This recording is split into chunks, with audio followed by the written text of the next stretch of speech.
नमस्कार. हवामान अंदाज आणि बातम्या या आपल्या यूट्यूब चॅनलमध्ये मी किरण वाघमोडे तुम्हा सर्वांचं स्वागत करतो.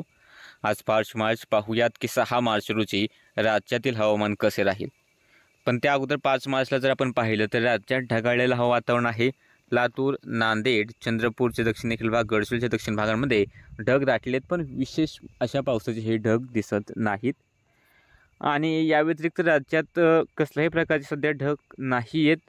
थोडेसे वाशिमच्या आसपासचा भाग आहे, साताऱ्याचे पूर्वेकडील भाग हलकंसं ढग आहेत, पण हे ढग काय पावसाचं नाहीत.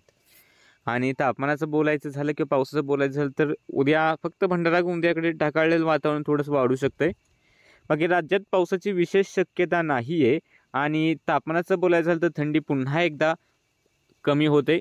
ही थंडी उत्तर महाराष्ट्र, उत्तर कोकण आणि मध्य महाराष्ट्राच्याच काही भागांपुरती होती.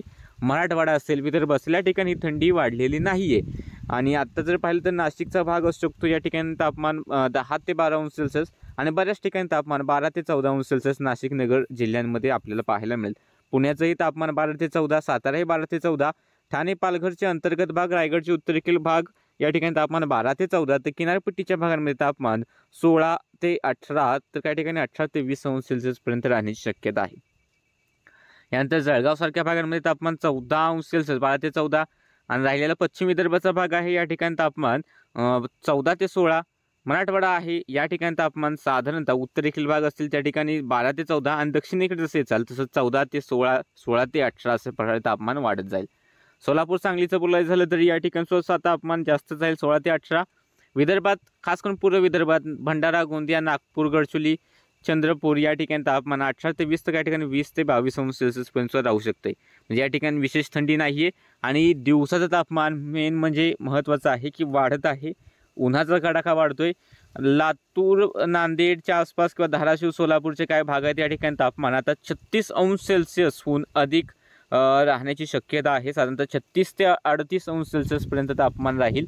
फक्त हेच भाग नाही तर इकडे सांगली असेल, नंतर इकडे बुलढाणा, अकोला, चंद्रपूर, वर्धा, वाशिम असेल, बीड, परभणीचे भाग आहेत, या ठिकाणी तापमान 36 अंश सेल्सिअसहून अधिक 36 ते 38 अंश सेल्सिअसच्या आसपास राहील. पुणे, सातारच्या सुद्धा पूर्वेकडील भागांमध्ये, नाशिकचा पूर्वेकडील भाग, जळगाव असेल, धुळे असेल, या ठिकाणी तापमान 34 ते 36.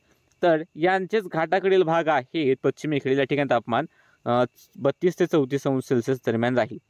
कोकणातही अंतर्गत भागात उत्तरेकडून दक्षिणेकडे तापमान 36 अंश सेल्सिअसच्या आसपास राहण्याची शक्यता आहे. तर किनारपट्टीला हे तापमान साधारणतः 32 ते 34 अंश सेल्सिअसच्या दरम्यान राहील. बाकी एवढंच की राज्यात काय उन्हाचा कडाका वाढतोय आणि येत्या दिवसांमध्ये आपल्याला तापमान 38 ते 40 अंश सेल्सिअसपर्यंत सुद्धा राज्यात वाढलेलं पाहायला मिळणार आहे.